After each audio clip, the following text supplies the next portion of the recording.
आज हमारे घरों का माहौल क्या हो गया। अल्लाह अल्लाह, हमारी माए बहनें हर काम में आगे लेकिन इबादत में बिल्कुल पीछे। इन्होंने समझ लिया कि इबादत हमारे लिए नहीं है, सिर्फ मर्दों के लिए है। कोई एक वक्त की नमाज पढ़ने को राजी नहीं, कोई एक वक्त कुरान पढ़ने को राजी नहीं। अल्लाह रहम फरमाए। अरे तारीख पढ़ो मेरी बहनों, मेरी माओ, तारीख पढ़ो, फिर देखो कि इस्लाम में कैसी कैसी शहजादियां गुजरी हैं जिन्होंने इबादतें की, रियाजतें की, कैसी मेहनतें की। इस्लाम के अहकाम जितने मर्दों पर हैं उतनी ही औरतों पर हैं। इस्लाम ने औरत होने के नाते जो रियायतें दी हैं वो अपनी जगह हैं, लेकिन 5 वक्त की मर्द मोमिन मर्द पर नमाज फर्ज है, तो 5 ही वक्त की मोमिना औरत पर भी नमाज फर्ज है। आओ मैं बताता हूं तुम्हें, तारीख पढ़ के देखो। अल्लाह अल्लाह, एक खातून जिनका नाम है हजरत हबीबा अदविया, जब इशा की नमाज पढ़कर फारिग हो जाती तो अपनी छत पर खड़ी हो जाती और अपना कुर्ता और दुपट्टा खूब कसकर बांध लेती और फिर अल्लाह की बारगाह में अर्ज करने लगती, या अल्लाह सितारे चले गए, मौला आंखें सो गई, बादशाहों के दरवाजे बंद हो गए, या अल्लाह हर मुहिब अपने महबूब के पास तन्हाई में चला गया और मालिक मैं तेरे सामने आकर खड़ी हो गई। फिर नमाज के लिए खड़ी हो जाती, सारी रात नमाज पढ़ती, सारी रात अल्लाह अल्लाह में सजदे करने में गुजार देती। जब सहरी का वक्त आता तो फिर अल्लाह की बारगाह में हाथ उठाती। जब तुलुए फज्र का वक्त होता तो अल्लाह की बारगाह में फिर अर्ज करती, या अल्लाह रात चली गई, दिन रोशन हो गया, काश मुझे मालूम होता कि तूने मेरी रात की इबादत को कबूल कर लिया, ताकि मैं खुद को मुबारकबाद दे देती। और ऐ मौला अगर मुझे ये मालूम हो जाता कि तूने मेरी इबादतों को रद्द कर दिया तो मैं अपने आप पर तो मैं ताज़ियत कर देती अपने लिए। या अल्लाह मुझे पता लग जाता, ऐ मौला मुझे तेरी इज्जत की कसम, जब तक तू मुझे बाकी रखेगा तेरी बारगाह में मेरा यही तरीका होगा। और मौला तेरी इज्जत की कसम, अगर तू मुझे अपने दरवाजे से झिड़क देगा तब भी मालिक मैं नहीं हटूंगी, तेरे दरवाजे पे खड़ी रहूंगी, तेरे आगे हाथ फैलाती रहूंगी। अल्लाह अकबर, सारी रात इबादत में गुजार देती। मेरी बहनों गौर तो करो, हजरत शावाना नाम की एक खातून गुजरी हैं, अल्लाह अकबर, काबिले रश्क है उनका मुकद्दर। हजरत राबिया बसरिया रात को जब मुसल्ले पे खड़ी होती तो सारी रात इबादत में गुजार देती।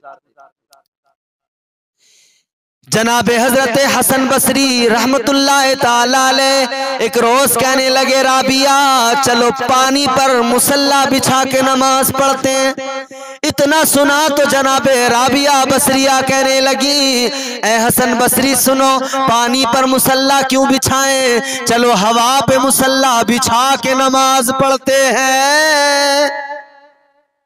ये राबिया बसरी का मकाम है। फिर फरमाती है ना पानी पे मुसल्ला बिछाने की जरूरत है, ना हवा पे मुसल्ला बिछाने की जरूरत है। ए हसन बसरी इसी जमीन पर आजिज़ी के साथ, खुलूस के साथ अपने सर को झुकाकर अल्लाह की बारगाह में इनकिसारी के साथ सजदे किए जाएं, ये सजदे अल्लाह को बहुत ज्यादा पसंद है। कैसी कैसी खवातीन गुजरी हैं, उनकी जिंदगियां काबिले रश्क हैं।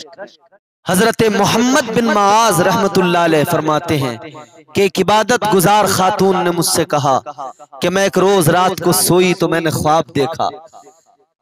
क्या ख्वाब देखा, मैं जन्नत में दाखिल हो गई, जन्नत में चली गई। और मैंने जन्नत में क्या देखा, सारे जन्नती अपने अपने दरवाजों पे खड़े हैं, अपने अपने महल, अपने अपने मकानों से निकलकर दरवाजों पे आकर खड़े हैं। मैंने उन जन्नतियों से मालूम किया क्या बात है, तुम दरवाजों पे किस लिए खड़े हो।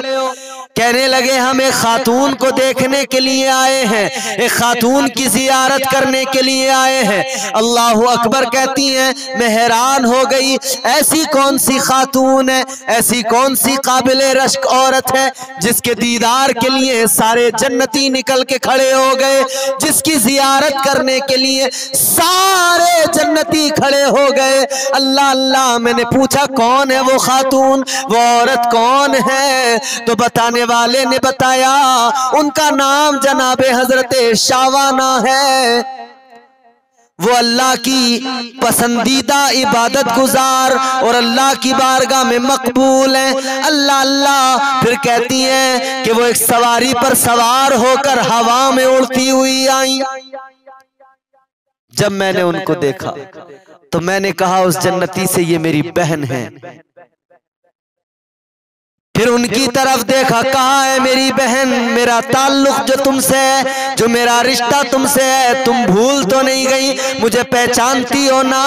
मेरे लिए दुआ कर दो कि अल्लाह तबारक व ताला मुझे तुमसे मिला दे, तुम्हारे साथ कर दे, जन्नत में मुझे तुम्हारा साथ मिल जाए।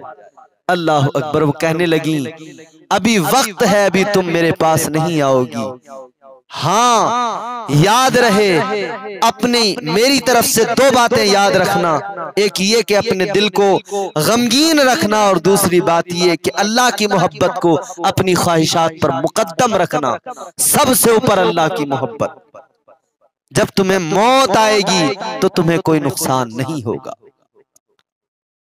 तो मेरी बहनों, ऐसी ऐसी खवातीन गुजरी हैं कि सारे जन्नती मकानों से निकलकर, अपने महल्लात से निकलकर जिनकी जियारत के लिए खड़े हों, वो जन्नत में खवातीन हैं।